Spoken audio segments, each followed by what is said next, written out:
Hozirgi vaqtga kelib 2025-yilgi ma'lumot bo'yicha yer yuzida 8 milliard aholi bor. Xalqaro sog'liqni saqlash tashkilotining ma'lumotiga ko'ra 534 million odam qand kasalligi bilan kasallanadi. Qand kasalligining kelib chiqish sabablari nima? Modda almashinuvi, ya'ni metabolizm, anabolizm, katabolizm jarayonlarining to'liq buzilishi birinchisi. Ikkinchi sababi to'rtta gumoral boshqaruv, ya'ni havo unsuri va qon xiltini, ikkinchisi olov unsuri va safro xiltini, uchinchisi suv unsuri va balg'am xiltini, to'rtinchisi yer unsuri va savdo xiltini to'liq buzilishi natijasida oshqozon osti bezi insulin gormonini yo absolyut yoki qisman ishlab chiqaradi, faqat organizm uni o'zlashtirolmay qolgan bo'lishi mumkin. Agar absolyut ishlab chiqarmayotgan bo'lsa, to'g'ri bu kasallikning tuzalishi qiyinroq.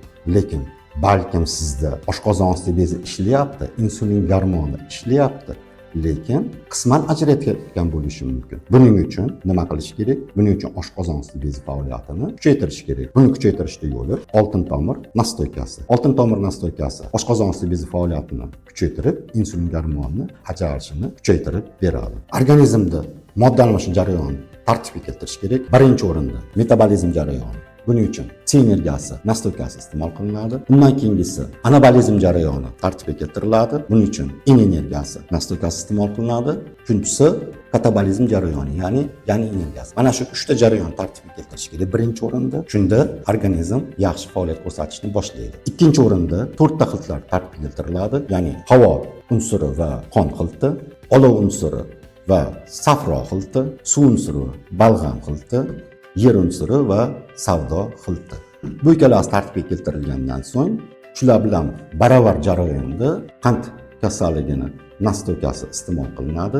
Bu nastoyka qondagi qand miqdorini pasaytirib beradi, modda almashinuvini yaxshilaydi, oshqozon osti bezini faoliyatini yaxshilab beradi.